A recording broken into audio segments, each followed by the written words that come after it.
Cities of Sigmar, baby. Let's go.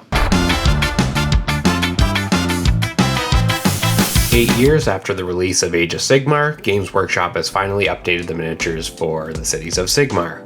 I am absolutely in love with all of the new sculpts and was super excited to get these painted up.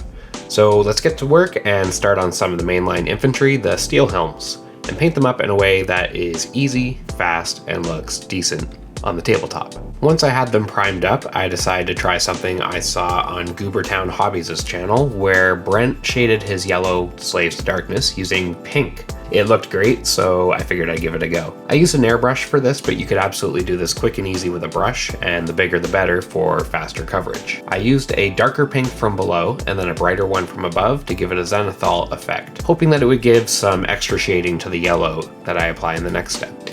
So I went ahead and put some Iyanden yellow contrast paint in my airbrush, which again can be applied by brush, and just hit the model from above with this. It really created this nice warm yellow that transitioned beautifully into the purple and pink. You can see here just how nicely that purpley pink shades this yellow. It's a color you normally wouldn't think to use, but it just works so well and adds a ton of interest to the miniature.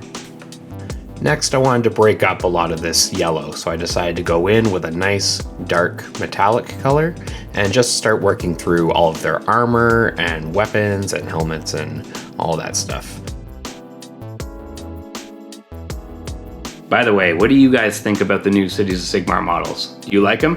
Are you more keen on the older stuff?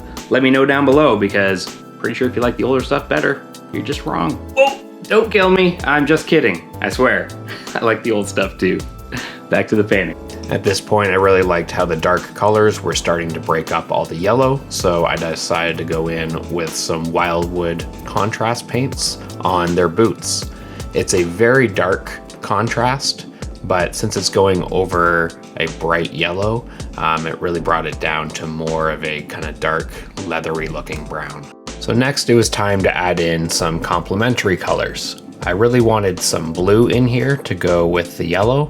However, because I'm going to be working up the yellow to a brighter value later on, I wanted the blue to be a little more subdued. So I went with this nice darker grayish blue.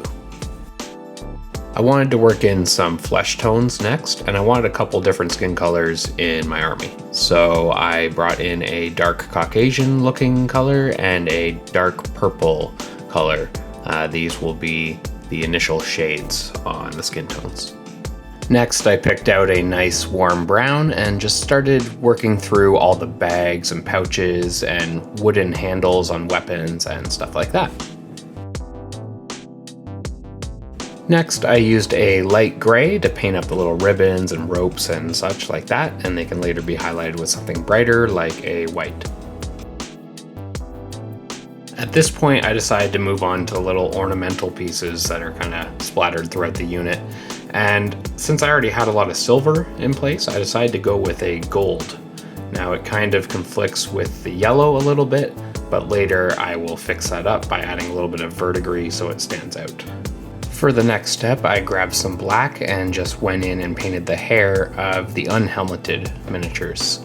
At the same time, I went ahead and just painted the bases black just to remove that extra yellow from the equation to get a better idea of how these are looking so far.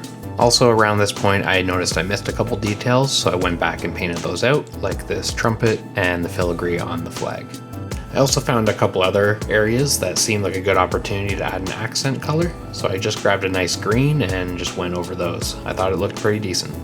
At this point the models were looking pretty good, so I decided to do some shading and highlighting. I used Nuln Oil to shade all of the steel, and I used Agrax Earthshade to do pretty much everything else. I did the gold, the bags, the little skulls, filigree, stuff like that, but best of all was using the Agrax Earthshade on the shields. Because the yellow that's already on the shields is so susceptible to taking on the colors of other paints, applying Agrax Earthshade to it really changed how it looked, and through that you save a lot of time by not really having to paint the shields properly. Just try to stay clean and careful when applying your washes, or else you can get a lot of splotching on the surface. Moving on to some highlights, I took bright warm gray and mixed it with warm yellow to get a nice bright yellow highlight. And I just went around and applied it to all of the edges of the armor. Something to note is you could apply more and more layers of highlights or shades, but I'm only doing one level of each just because these are more of a tabletop level paint job. And we're really shooting for something that paints up quick and looks striking on the tabletop. After highlighting the yellow, I did the same with the blue, mixing it with that bright warm gray and just hitting all the edges of the blue pieces, giving it a nice bright highlight so it'll pop off the table. To highlight all of the steel, I took Heavy Metal by Scale Color and I just quickly dry brushed it all over the edges to really make it pop. For the Caucasian skin tones, I shaded them with Reichland Flesh Shade and then highlighted them with bright warm gray mixed with Shadow Flesh.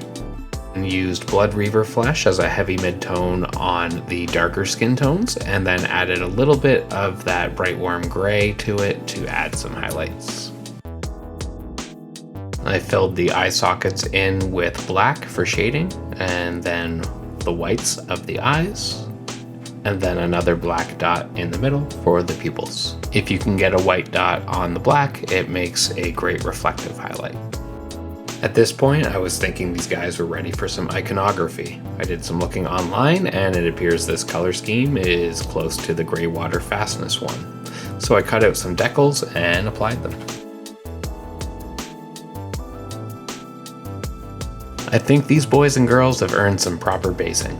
I decided to go with some snow bases to make the colors pop even more, and I also found these nice green tufts with snow on top of them, which I thought would accent well the green details on the models. I took some Elmer's glue or white glue and smothered it all over the model's bases, and then gave them a healthy dosing of snow. Once the snow had dried a little, I then added another dab of glue and then put on one of the snowy tufts. Once everything had dried, I thinned down the glue with some water and then just added another layer on top just to thicken up the snow. As a last detail, I used some Dirty Down Verdigris and just slopped it all over the gold details. You can use some water and a makeup brush or a Q-tip and remove it from the top layers, and it'll leave it in the recesses. As it dries, it creates some really interesting effects, and it really looks like you know what you're doing, but really, you barely did a dang thing. Oh, I guess we're done.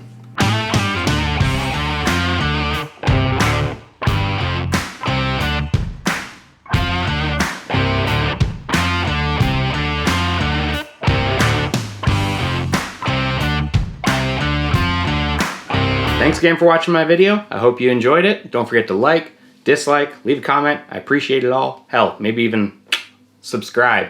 Until next time, paint today for a better tomorrow. Peace out.